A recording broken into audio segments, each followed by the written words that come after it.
তোমাকে আর কতবার বললে বুঝবে বলো তো যে শর্মিলা আমার অফিসের কলিগ হয়। শোনো, তুমি যদি ভেবে থাকো গ্রামের মেয়ে বলেই আমাকে খুব সহজেই ঘোল খাওয়াতে পারবে, তাহলে তুমি কিন্তু ভুল ভাবছো। আরে এতে ঘোল খাওয়ানোর কি আছে? তুমি আমাকে এত সন্দেহ কেন করো? সন্দেহ করার যথেষ্ট কারণ আছে, তাই করি। অফিস কলিগ তোমাকে কেন রাত 12টার সময় ফোন করবে শুনি? দরকার ছিল হয়তো কোনো, আর আমি তো ফোনটা রিসিভ করিনি। সে তো কাল রাতে তাড়াতাড়ি ঘুমিয়ে পড়েছিলে তাই। 1 মিনিট দাঁড়াও, কাল আমার বাপের বাড়ি যাওয়ার কথা ছিল, সেটা যাওয়া হয়নি। আমি বাড়ি থাকছি না, সেই সুযোগেই। এ কি হচ্ছে লাবণ্য? যাও খাবার রেডি করো, আমার অফিসের দেরি হয়ে যাচ্ছে, আমি স্নান করতে গেলাম। পারবো না আমি তোমার জন্য কিছু করতে, চরিত্রহীন লম্পট কোথাকার। বুড়ো হতে চললো, এখনো মেয়ে বাজে গেল না। আজকে থেকে তোমার সব কাজ তুমি নিজে করে নেবে। লাবণ্যকে পাশ কাটিয়ে কোনো রকমে বাইরে বেরিয়ে এলাম। কি মহা বিপদেই না পড়েছিলাম, আর তেমন হয়েছে এই মেয়েটা। কতবার করে বলেছি আমি নিজে ফোন না করলে ও যেন ফোন না করে, তা কোনো কথা শোনার কোনো নাম নেই। ওনার ফোন করা চাই। এখানে দাঁড়িয়ে একটু কথা বললে লাবণ্য টের পাবে না। একবার ফোন করি।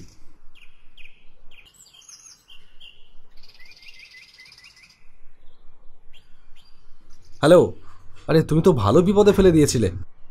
তোমাকে কতবার করে ফোন করতে বারণ করেছি, বলেছি না আমার বউ একটা সাক্ষাৎ বাঘিনী, আমি তোমাকে ফোন করে নেব। হ্যাঁ, না কাল ওর যাওয়া হয়নি, আজ বিকেলে আমাকে নিয়ে তারপর যাবে। আচ্ছা শোনো, অফিসে গিয়ে আমি তোমাকে ফাঁক পেলে ফোন করব। এখন রাখছি, না হলে আবার কেস খেয়ে যেতে পারি।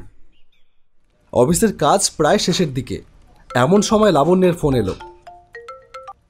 হ্যাঁ, কি ব্যাপার? আর কত দেরি হবে আসতে?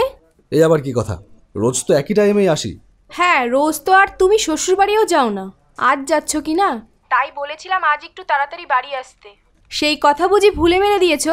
না এই তো হয়ে গেছে, এক্ষুনি বেরোবো।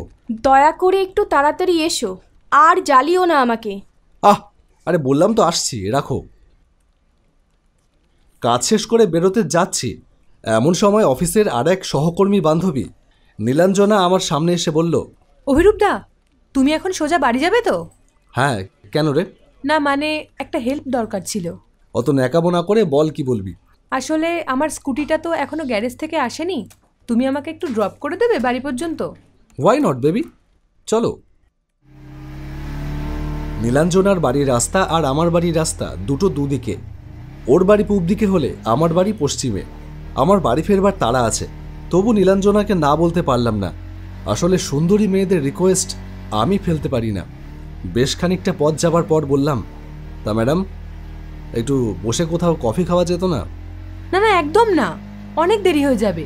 তুমি আমাকে আগে বাড়িতে নামিয়ে দাও, আজ আমার বয়ফ্রেন্ডের জন্মদিন, বাড়ি ফিরেই সেই পার্টিতে যেতে হবে, তাড়া আছে।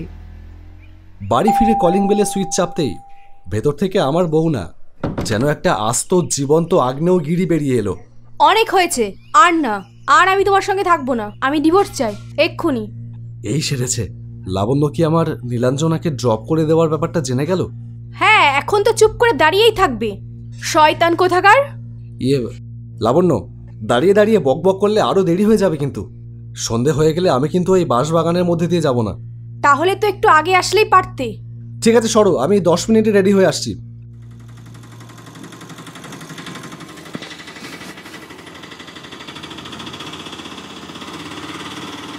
এই ব্যাস, এখানেই দাঁড়াও।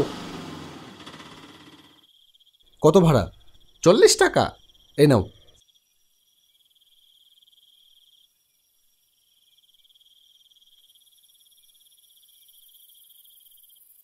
দেখেছো, সেই কেমন সন্ধে হয়ে গেল। আরে ধুর, আকাশ দেখলে হবে? তুমি ঘড়ি দেখো, সবে বিকেল 5টা। শীতকাল বলে ওরকম মনে হচ্ছে। নাও চলো, এখন আবার বাঁশবাগানের মধ্যে দিয়ে অতটা রাস্তা যেতে হবে।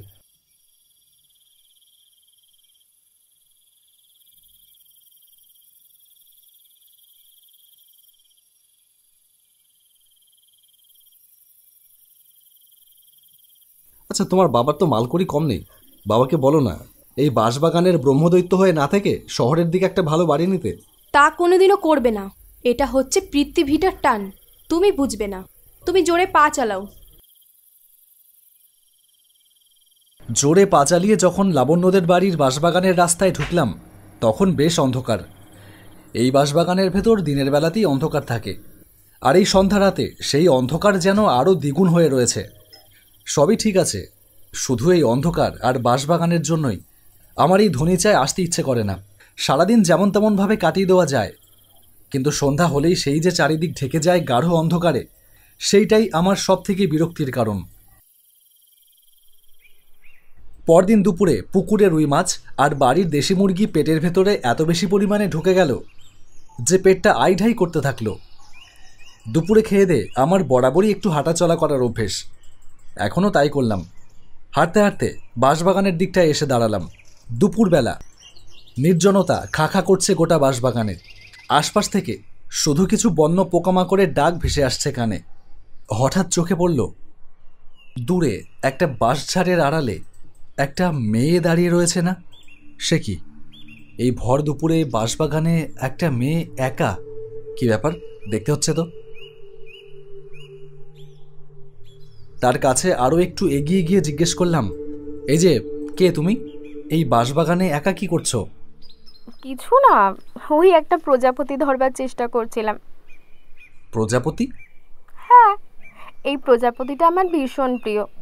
অন্য কোথাও তো দেখি না, শুধু এই বাঁশবাগানেই মাঝে মাঝে দেখা যায়। এই তো একটু আগেই দেখলাম, কিন্তু এখন আর দেখছি না। সে প্রজাপতি কত সুন্দর জানি না, কিন্তু আমার সামনে এখন যে প্রজাপতি দাঁড়িয়ে কথা বলছে সে কিন্তু অসম্ভব সুন্দরী। তোমার বাড়ি কোথায়? আমার বাড়ি? আমার বাড়ি তো এই পাশেই। তোমার বাড়ি? আমার বাড়ি? আমার বাড়ি এই পাশেই। তোমার নাম কি? আমার নাম মৌরি। তোমার? আমি অভিজ্ঞান। অভিজ্ঞান। একটা কথা বলবো, কিছু মনে করবে না তো? না না, বলো না, কি বলবে? তুমি কিন্তু অসম্ভব সুন্দরী। দেখ, যত মিথ্যে কথা। একটু মিথ্যে কথা না, আর তাছাড়া আমি মিথ্যে কথা বলতেই পারি না। সত্যিই তুমি ভীষণ সুন্দর। সব ছেলেরাই ওরকম বলে। দেখো, কোন ছেলেরা কি বলে আমি জানি না, কিন্তু আমি যেটা সত্যি সেটাই বলি। তোমার নাম্বারটা পাওয়া যাবে? আসলে আমার তো আর ফোন নেই, বাবা এখনো ফোন কিনে দেয়নি। তা কেন বলো তো, ফোন নাম্বারটা চাইছো কেন? কেন সেটা বুঝতে পারছো না? না। সত্যি? আরে বাবা, সত্যিই বুঝতে পারছি না। থাক, তোমার আর বুঝে কাজ নেই। আমি যাই, হ্যাঁ, আমার বাড়ি যেতে হবে। মেয়েটা লজ্জা পেয়ে চলে গেল। আমি চেঁচিয়ে বললাম, বিকেল 5টায় এখানে আসবে, আমি অপেক্ষা করব তোমার জন্য। আশেপাশে বোধহয় কোনো কামিনী ফুলের গাছে ফুল ফুটেছে, তার গন্ধ ভেসে আসছে বাতাসে। এতক্ষণ খেয়ালই করিনি। এই সময় পকেটে ফোনটা বেজে উঠল। লাবণ্য। হ্যাঁ বলো। কি ব্যাপার, কোথায় গেছো? এই তো বাঁশবাগানে একটু হেঁটে বেড়াচ্ছি। বাড়ি এসো তাড়াতাড়ি। আসছি, রাখো।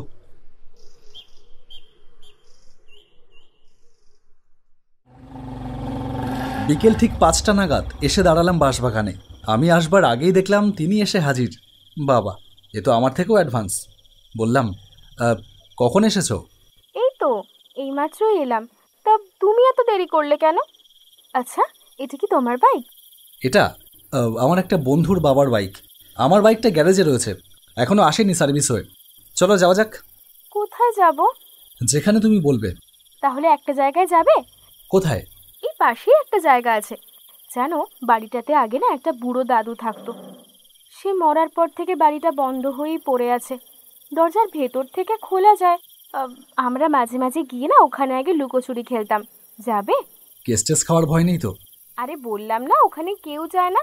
যাবে তো চলো না, না গেলে বাদ দাও। আরে যাবো না কখন বললাম, চলো এসো।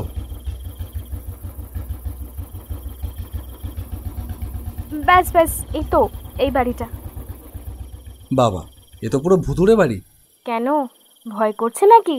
তা তো একটু করছে। আরে এত ভয় পেও না, ভূত তো তোমার সাথেই আছে। সত্যি তুমি একটা মেয়ে বটে, তোমার কি ভয় ডর কিছু নেই? ভয় করবে কেন? বললাম না, আমি তো নিজেই একটা ভূত। আরে ধুর, শুধু মস্করা করে। ভেতরে যাবে নাকি? বাবা, আর তর সইছে না নাকি? চলো এসো।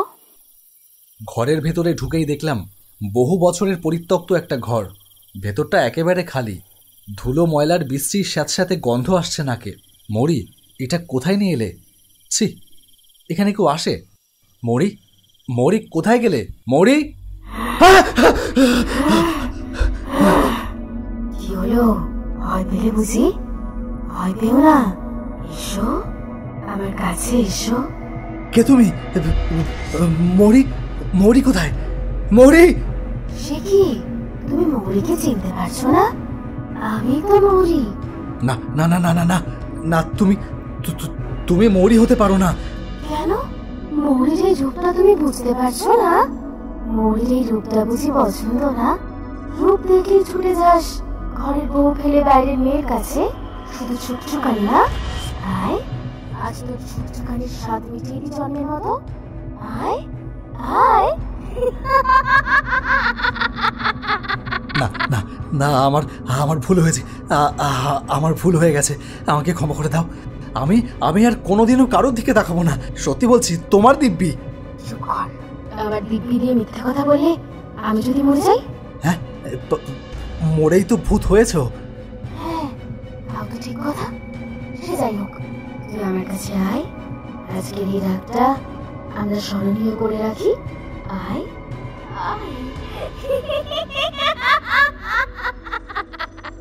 না না, আমাকে ছেড়ে দাও, আমাকে ছেড়ে দাও। সেদিন তো আমিও হাত জোর করেছিলাম, আমাকে ছেড়ে দাও। আমাকে কেউ ছাড়েনি, কেউ ছেড়ে দেয় না। সেদিন ওরা সবাই আমার এই শরীরটা নিয়ে ছিনিমিনি খেলেছিল, আমাকে ওই বড় বাড়ির মেঝেতে কবর দিয়ে দিল। তারপর থেকে আমি অশরীরী হয়ে ঘুরে বেড়াচ্ছি, আর তোর মতো চরিত্রহীন লম্পট দেখলেই তাদেরকে এই ঘরে এনে খুন করি। আর আজ তোর পালা, আয় আয়। মেরেছে, এবার কি করব? পাশে তাকাতেই খোলা দরজাটা চোখে পড়ল, আর সময় নষ্ট না করে সেই দিকে পরিমরি করে ছুটে গেলাম। বাইক পড়ে থাক, যদি পেছে ফিরতে পারি পরে এসে দেখা যাবে। হ্যাঁ বল। কি রে, কি খবর? তোর বর তো বাবা মোটর সাইকেল ফেলেই একেবারে দৌড়লো। কি ভয়, বাপরে বাপ, ভীষণ ভয় পেয়েছে রে। কাজ হয়েছে তাহলে? হবে না মানে? অর্ডারটা কাকে দিয়েছিস দেখতে হবে তো। শোন, আমার নাম না মৌরি, এখনো নাটকের মঞ্চ একেবারে কাঁপিয়ে বেড়াই। এটা আমার কাছে কোনো ব্যাপার নাকি? শোন, এখন রাখি। হ্যাঁ, মুখোশটা না বড্ড চুরি করছে রে, ওটা আগে খুলি,